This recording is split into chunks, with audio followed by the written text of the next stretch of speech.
Welcome back, Rich Nation. My name is AJ, and today we're going to be continuing One Piece episodes 378 and 379.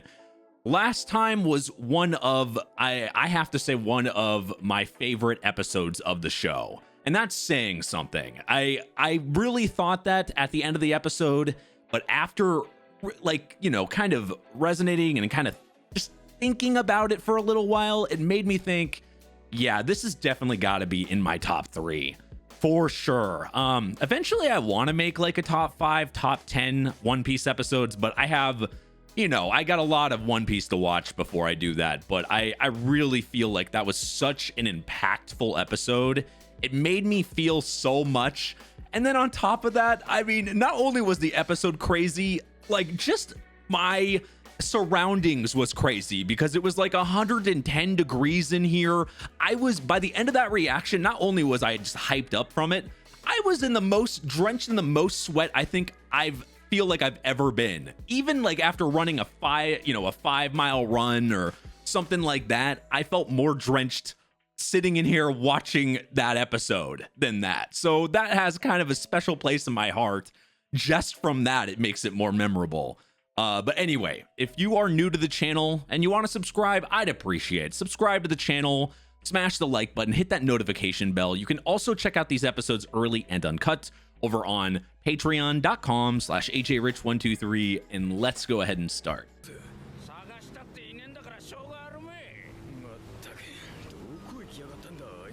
Oh, what the hell? So now they're gonna venture off together?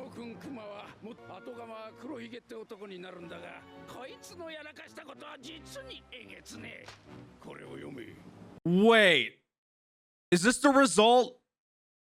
Oh shit!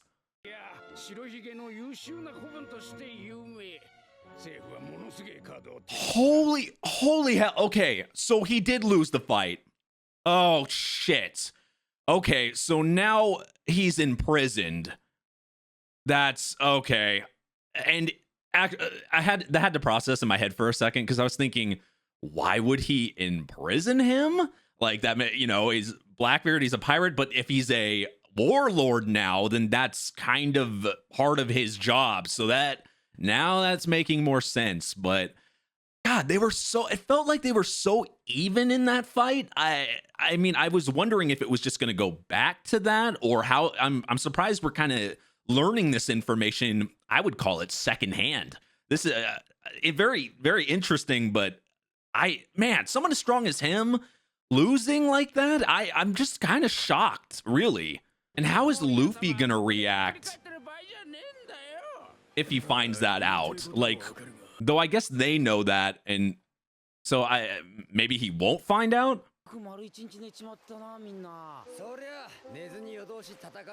I'm sure Luffy slept the whole time too. Jesus, those things are double the size of his. Oh my God.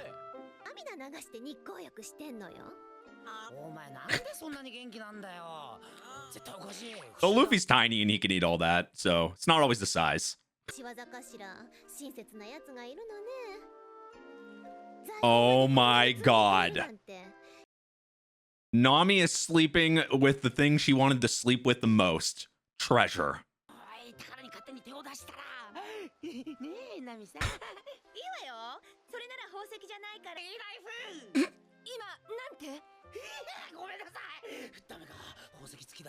Could you just take out the jewels or the diamonds? Yeah. It's because she recognized the personality, but unfortunately she doesn't have the memories of it because it was, you know, a shadow and a zombie. Actually, they could be really good friends then. It's because Nami made a legitimate friend. Like, I mean, she obviously, her crew, you know, the crew and friends and stuff, but like, I mean, you got to give her credit, like just a regular random person as a friend. I think they deserve some sunbathing now that they can without frying into an oblivion. Yeah, that's another thing. I would think Zoro would need to sleep for a long time after an experience like that. That's saying something, because the man literally lives to be hurt. He's always hurt.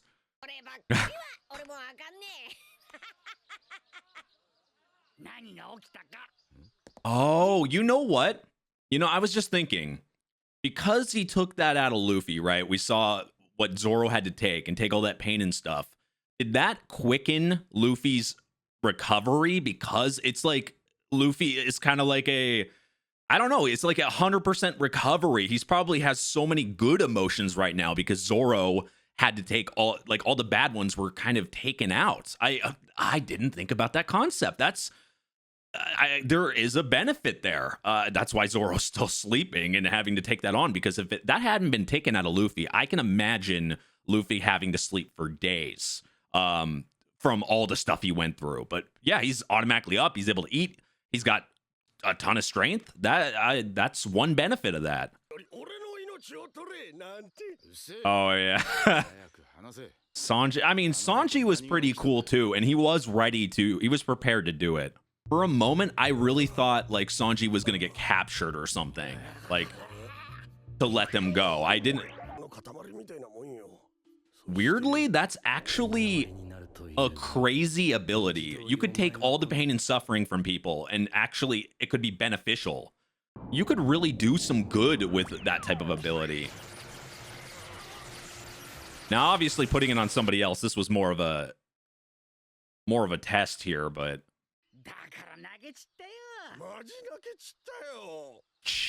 you. There's no way you can't respect Zoro, like, after an experience. Not if you hadn't already.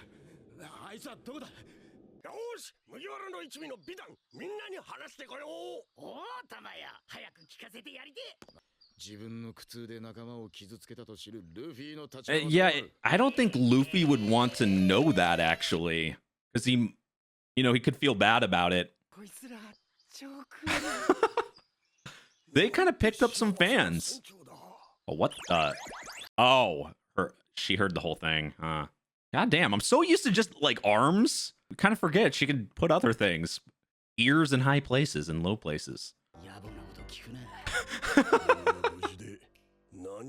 They're trying to emulate Sanji there.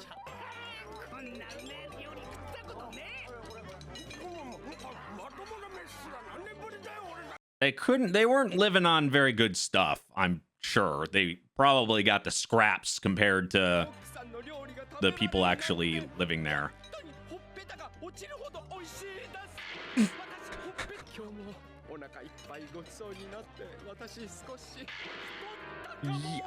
You don't have a stomach.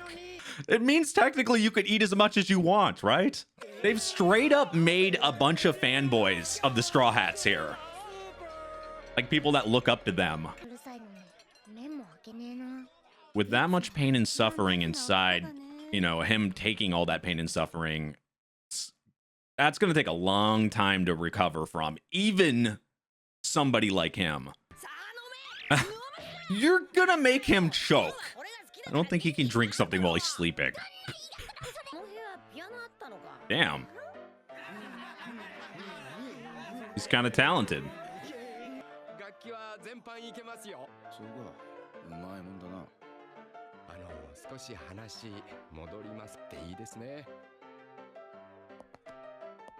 It really is something. Yeah, but you tried. Like, you were willing to do it. It's just Zoro had to do it.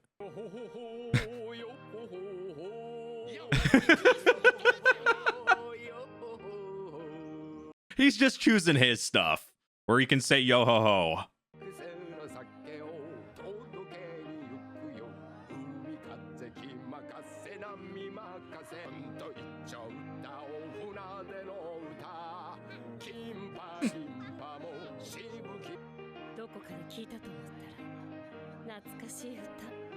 This is something it seems like after they win at something or they're in arc is like getting over.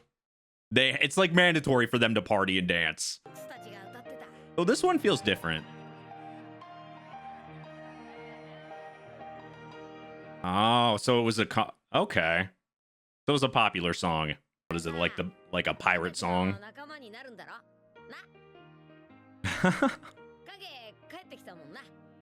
Actually, it's kind of making Luffy act like a kid here. He looks so happy. Oh yeah. Oh yeah, I forgot. Laboon is gonna be so happy. He just didn't know it was him. Yeah, that's gotta be shocking.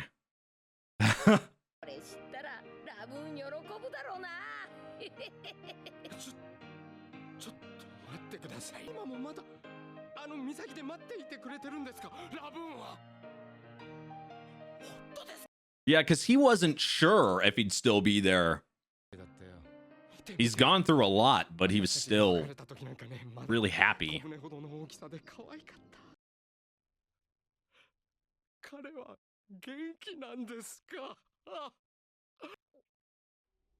Seeing him like that, goddamn.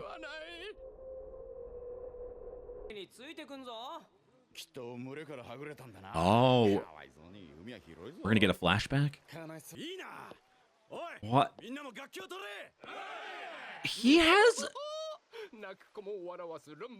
He's got a really interesting face. It's not the face I would imagine on Brook for some reason. Okay, so it wasn't just him. His entire like crew were musicians? Seeing Brook break down like that, just, man, it kind of gets you a little bit. It's because he can't, obviously, a few episodes ago now we had learned about that, but like he didn't know he was okay. So learning somebody that, especially 50 years later, anything could have happened. Like you never know. And it felt like, you know what it feels like to me, like even though it's a crew member, but it felt more like, especially seeing him as a little baby there, like it's his kid. That's the way it kind of felt to me, and the way he was taking it like that. It felt like maybe he kind of thought Laboon as a kid, especially since he met him like that.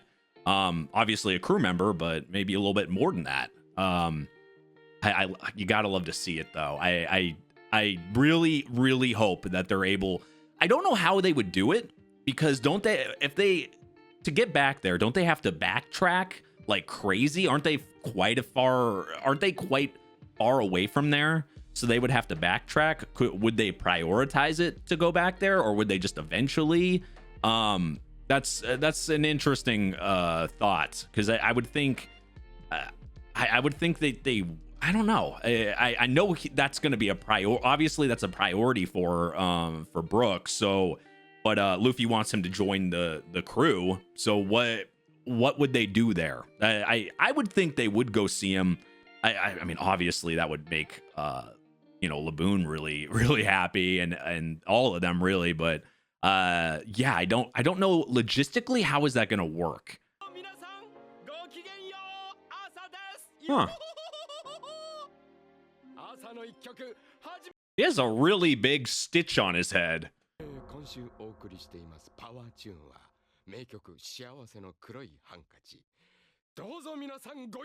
Handkerchief of happiness?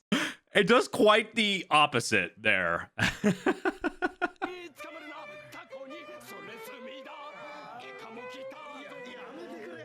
That is one way to wake up and hate life.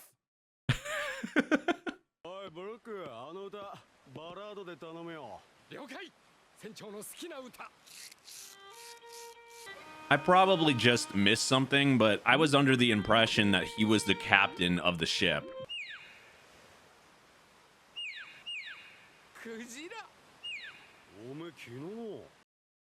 No.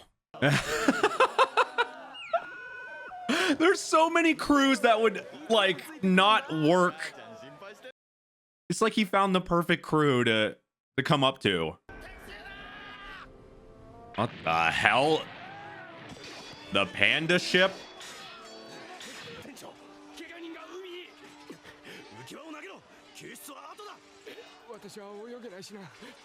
Yeah, this crew is really close. Oh, nice. Laboon comes in with the assist.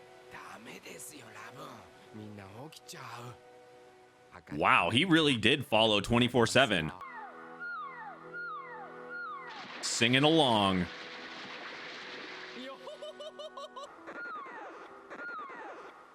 That sounds like regular Nintendo noises right there.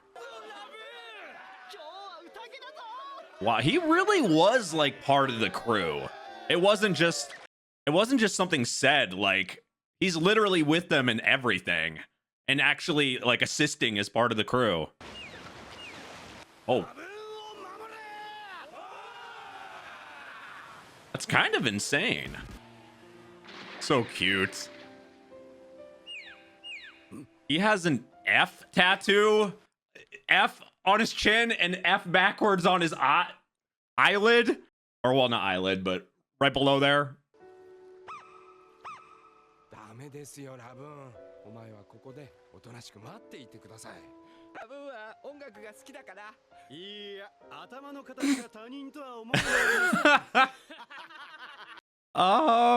That was a very, very quiet diss right there.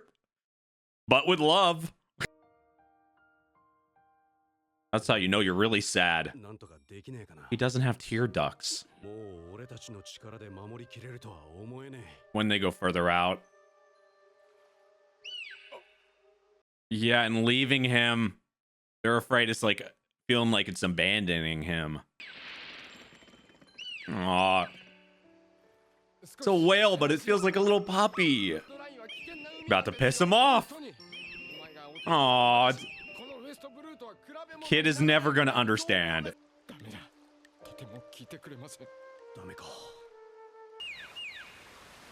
Aw. We knew he got left, but I cared about him.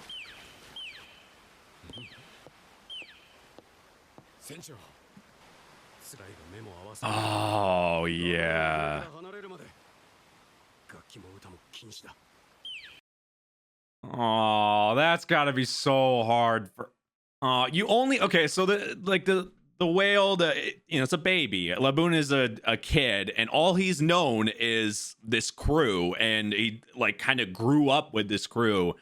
And think of like you're trying to. The way I'm thinking of this is more like you're having to, I don't know, abandon something or whatever, an animal, and you have to give them the cold treatment. Like it just like you have to completely just. Oh man, just think about that. It's the absolute worst because the kid is never going to understand. So they're just thinking they're being ignored and not loved. And no wonder he's no wonder Brooke is crying to this point because he had to stay and sit there for years and years and years. And the way Brooke thought is like he thought he was abandoned. Like that whole time, so that many years thinking, him thinking that that Laboon thinks he's abandoned. Of course, you're gonna tear up over that. Gotta feel for him. Oh no, that's like saying just let the baby cry. Just let the baby keep crying.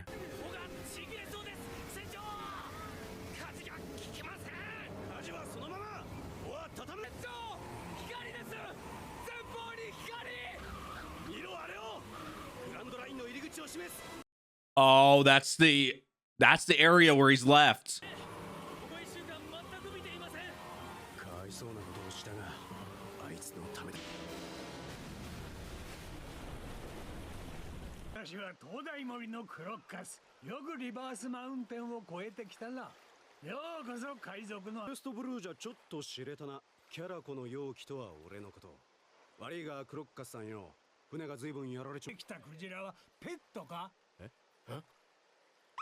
Oh man. Oh, and he took some damage. Look, he's got a little bit of damage on the top of his head now too. Oh, that's a start, and it gets worse when he gets older.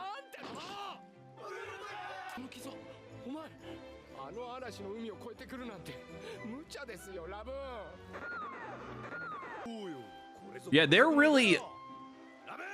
This crew really does love music. So that's their song.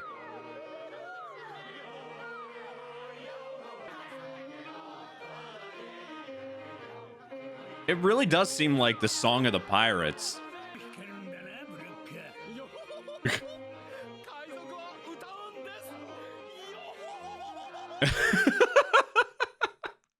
Okay, I'm getting used to his face a little bit like that. It sucks because it's so happy and we know they have to leave him like this. I'm just waiting for it. Aww.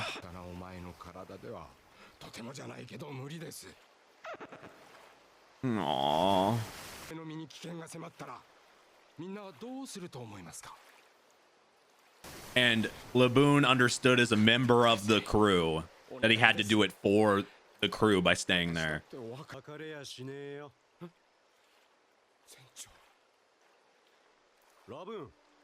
Ah.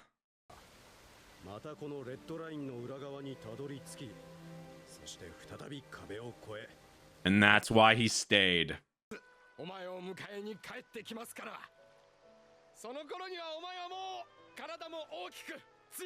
Well, he did get big and strong. And that's what he had to look forward to the whole time, and why he was able to stay there.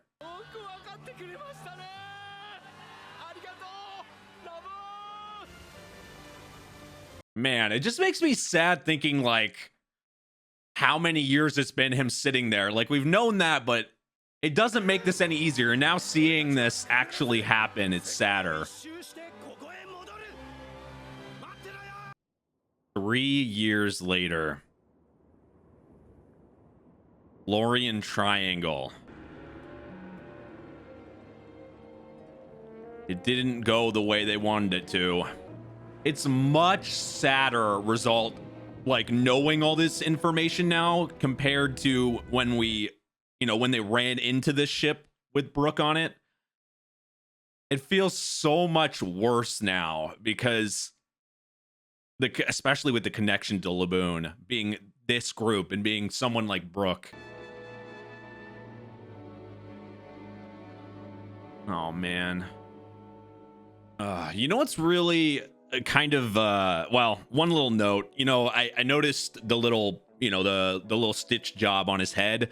When I saw that on Brook as a skeleton, I thought maybe that, you know, a skeleton head, a skeleton can crack easier, but he actually, I don't know, just a small little thing, but I thought that was odd that he had that while he was alive too. I don't know, for some reason I was thinking maybe it was when he was a skeleton. I know it's a super small tiny detail, but I weirdly, my brain just thought of that. The one thing I also thought that was interesting during this episode was more so the entire, once you know like the entire story of something, it can either get it can make the moment happier or sadder. And this makes two moments sadder. Obviously, learning about Laboon makes that moment even sadder, knowing that Laboon was there the whole time and a connection with Brook and the crew. But it makes it even worse, Brook being in that ship. Seeing it, you know, when they run into Brook and seeing it deserted and him, you know, dead and as a skeleton by himself in this deserted ship, and knowing what used to happen in that ship and how close that crew was to an extreme. We've seen some really like wholesome like crews that are so close together and there isn't this crazy infighting nastiness, or just like we've seen some during this show, we've seen some pretty bad pirate groups as well and crews, but it's just nice to know that there is some good ones. And obviously, you know, Luffy and all them and the Straw Hats, but we've seen some good ones, and that's a good example of one. And just seeing like how much goals and like how much they wanted in life and what their goals were, to end up just everyone dead and just Brook and everything to go bad like that, because they were fully expecting to get back to Laboon. And it's just, it makes the moment way sadder. And it just, like, the more I think about it, it just feels worse, I guess. But anyway, if you're new to the channel, make sure you subscribe, smash that like button, hit that notification bell. You can also check out these episodes early and uncut over on patreon.com/ajrich123. Thank you for watching, and I will see you guys next time. Bye-bye.